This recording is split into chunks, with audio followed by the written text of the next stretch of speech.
कोहिनूर हीरा किस प्रकार से घूमता रहा, ये पिछली वीडियो में हमने जाना। क्योंकि वारंगल से खिलजी के पास पहुंच गया काफूर के माध्यम से, मलिक काफूर के गुलाम जो था उसके माध्यम से। फिर वहाँ से तुगलक वंश के पास पहुंचा जब खिलजी वंश का अंत होता है और अलाउद्दीन खिलजी मर जाता है, उस साजिश के तहत हत्या हो जाती है। मलिक काफूर की भी हत्या हो जाती है, अलाउद्दीन खिलजी के बेटों की हत्या हो जाती है। तो तुगलक वंश वहाँ आता है, फिरोज शाह तुगलक वहाँ पर राज करता है। तो तुगलक वंश भी चलता है बहुत दिन तक। और ऐसा माना जाता है कि अलाउद्दीन खिलजी के पास से जो वो हीरा था, बहुत सारी संपत्ति, वो तुगलक वंश के पास पहुँची। तुगलक वंश कुछ दिन राज करता है। फिर तुगलक वंश के दौरान 1394 में नसरुद्दीन महमूद शाह तुगलक वहाँ पर राज कर रहा होता है।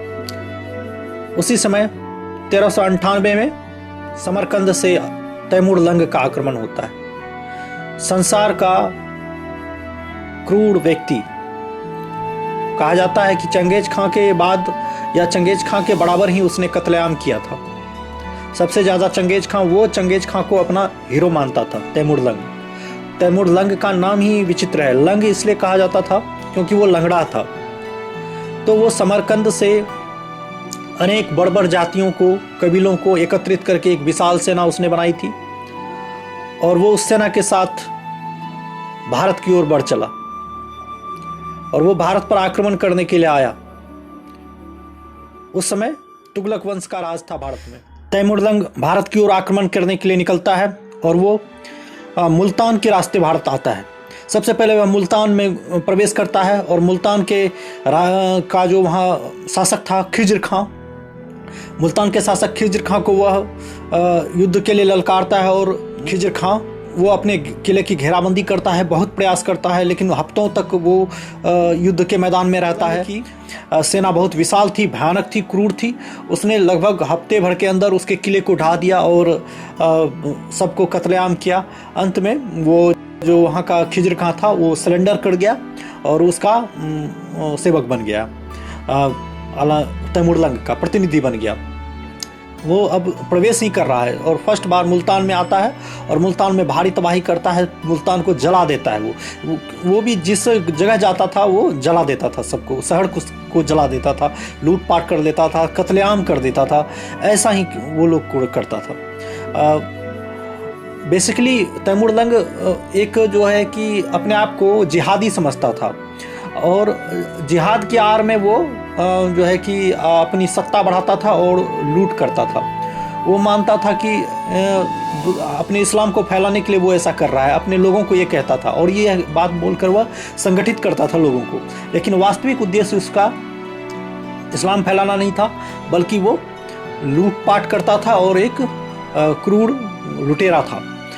तब उसकी बातों में आकर सारी सेना धर्म के नाम पर लड़ मरती थी, क्योंकि वो फिर मुस्लिम को भी नहीं बख्शता था, वो मुस्लिम राज्यों पर भी आक्रमण करता था। ऐसा नहीं कि वो मुस्लिम है तो उसको छोड़ देगा, नहीं, वो मंदिर को भी लूटता था तो मस्जिद को भी लूट लेता था। और वो सिर्फ और सिर्फ धन और अपना ताकत और अपना आक्रामकता दिखाना चाहता था और लोगों में आतंक फैलाना चाहता था। इसी प्रकार वो लूट करता हुआ सबसे पहले वो मुल्तान को जीत चुका। मुल्तान से वो उच्च पहुंचा, उच्च से दीपालपुर पहुंचा, फिर वहाँ से सरसा पहुंचा, भटनेर पहुंचा। भटनेर को अभी इस वक्त हम लोग भटिंडा के नाम से जानते हैं। तो फिर वहाँ पहुंचा, वहाँ भी हर जगह लूटता गया। हम ये इस रूट को बता रहे हैं कि किस रूट से वो भारत आया और कहाँ तक उसने लूटपाट की, इस रूट के बारे में हम जानकारी दे रहे हैं। मुल्तान से उच्च से दीपालपुर से भटनेर, दीपालपुर से सरसा से भटनेर, फिर वहाँ से समाना से कैथल से असीगर, पानीपत पहुँचता है। वो पानीपत दिल्ली से पहले पहुँचने से पहले पानीपत आता है। पानीपत में बहुत ज़्यादा मारकाट होती है, हर जगह मारकाट होती है, वो उसका आदत ही था।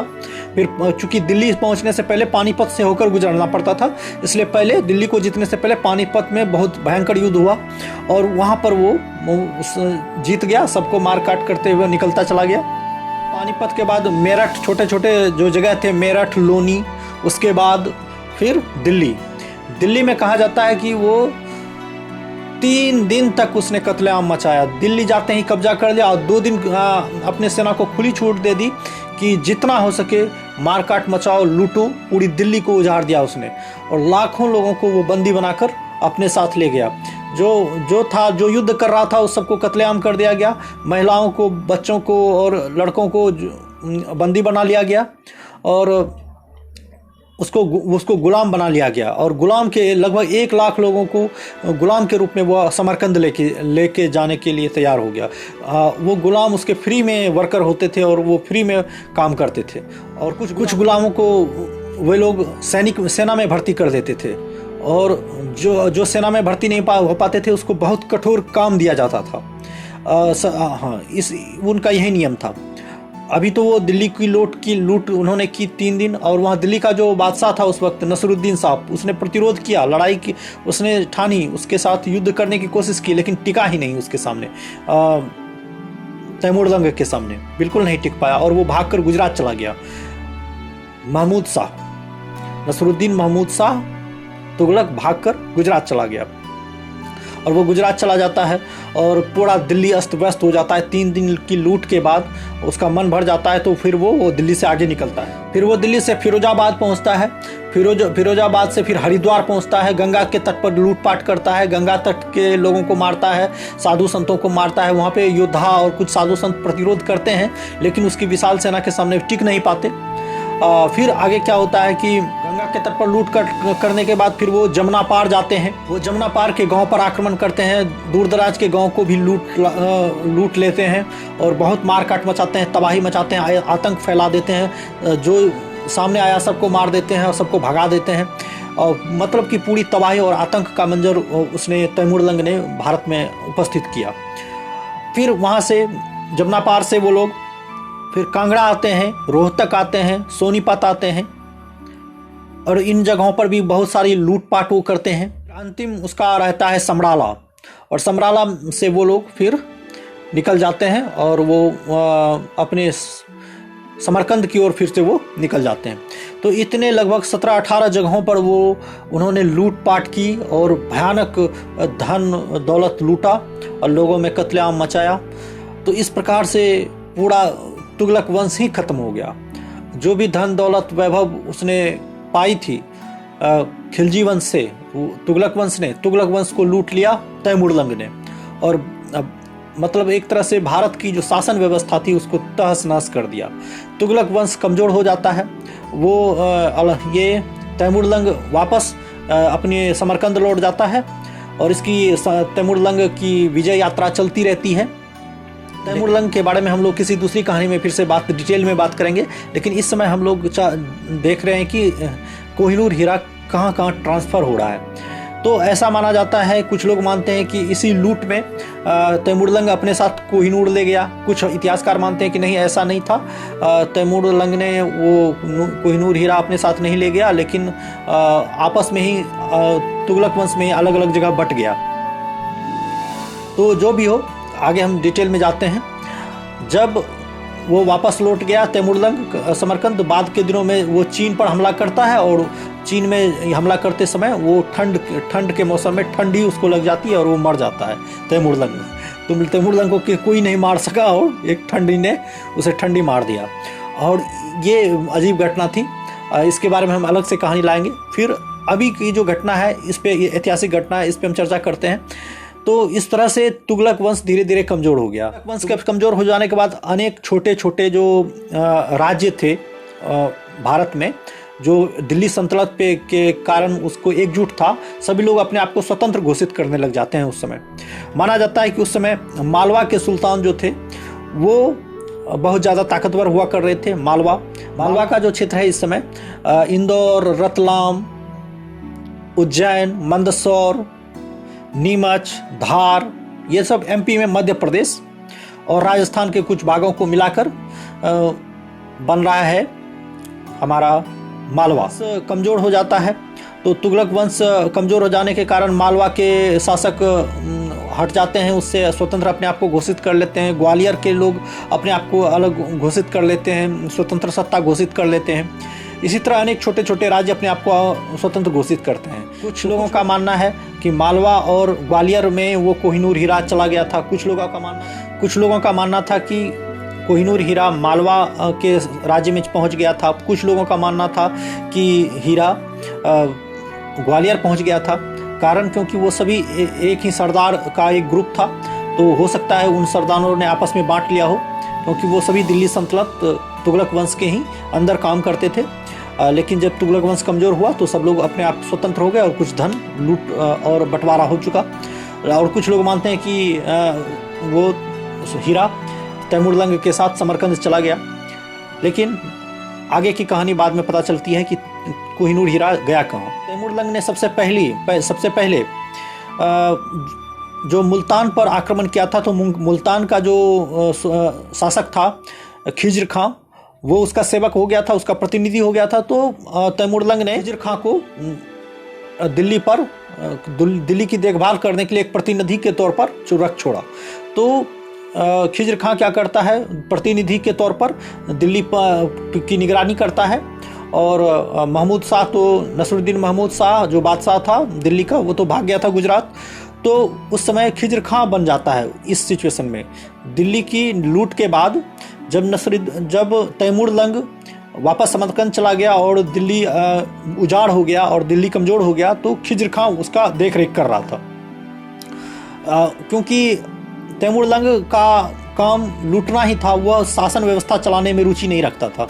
शासन व्यवस्था चलाना झोल का काम होता है, उसमें टेंशन ज़्यादा होता है। वो बस धन लूटने के लिए आया था और खिज्र खां को दिल्ली का शासन सौंप दिया और तैमूरलंग के नाम पे वो शासन करने लगा। तैमूरलंग जब डेथ हो गई तैमूरलंग की ठंडी में, तो उसके बाद वो खिज्र खां अपना शासन पूर्ण रूप से बादशाह के रूप में स्थापित कर लेता है। अब होता क्या है कि खिज्र खां वहाँ पे शासन कर रहा होता है। अब वो सैयद वंश का नींव रखता है। मुबारक शाह, मोहम्मद शाह और आलम शाह हुए। और आलम शाह कमज़ोर शासक था, जिसके कारण ये 3 शासक हुए सैयद वंश में।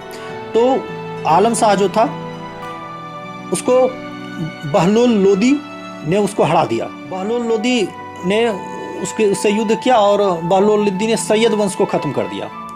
अब वहाँ पर लोदी साम्राज्य छा गया दिल्ली में। अब दिल्ली में सिकंदर लोदी, बहलोल लोदी तो था ही संस्थापक, उसके बाद सिकंदर लोदी आया जिसने मजबूती से पूरे देश को इकट्ठा किया। फिर आता है उसका बेटा इब्राहिम लोदी। इब्राहिम लोदी कमज़ोर था, उतना मजबूत शासक नहीं था। तो बाबर का ये तब आता है समरकंद से, फिर बाबर आता है। बाबर अपने आप को तैमूरलंग का वंशज समझता था और उसका वंशज ही था। तो एक तरह से तैमूर ने जो ध्वस्त किया था दिल्ली को कमज़ोर कर दिया। तो कमज़ोर कर देने के बाद सभी राजा सोचने लगे कि दिल्ली में कोई दम है ही नहीं, जो कोई आता था मुंह उठा के युद्ध करने आ जाता था दिल्ली से। अब यही होता है कि तैमूरलंग का ही बेटा, पोता, पड़पोता बाबर दिल्ली पर आक्रमण कर देता है और इब्राहिम लोदी को युद्ध में हरा देता है, पानीपत के युद्ध में। और ये 1526 ईस्वी में पानीपत का युद्ध होता है और इब्राहिम लोदी को बाबर अपनी सेना से, अपने रण कौशल से उसको हरा देता है। और तब बाबर लिखता है कि अपनी आत्मकथा बाबरनामा में वो लिखता है कि मुझे ये हीरा बहुत नायाब हीरा है। वो नाम नहीं लेता है कोहिनूर का, क्योंकि कोहिनूर का नाम नादिर शाह ने दिया था और पहले वो एक बहुत बड़ा हीरा था, बस उसका कोई नाम नहीं था, रत्न था उसके भंडार में एक हीरा।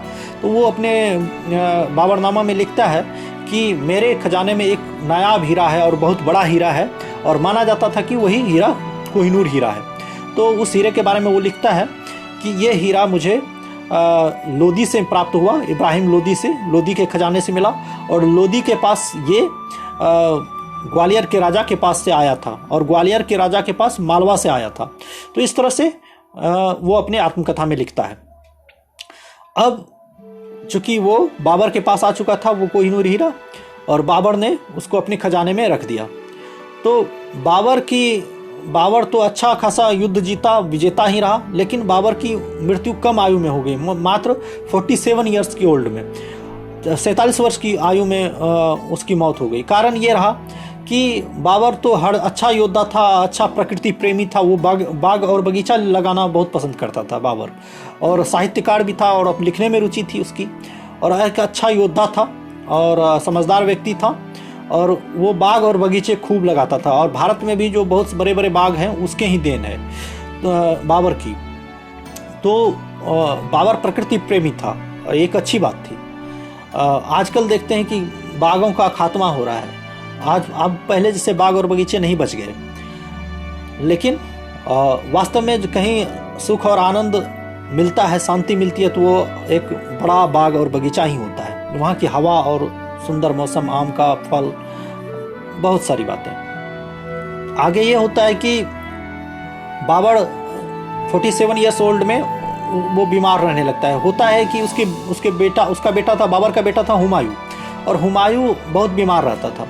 एक दिन बाबर ने भगवान से एक दुआ मांगी कि भगवान यदि ये मेरा बेटा स्वस्थ हो जाए, इसके स्वास्थ्य के बदले मेरा स्वास्थ्य ले लो तुम, लेकिन मेरे बेटे को ठीक कर दो।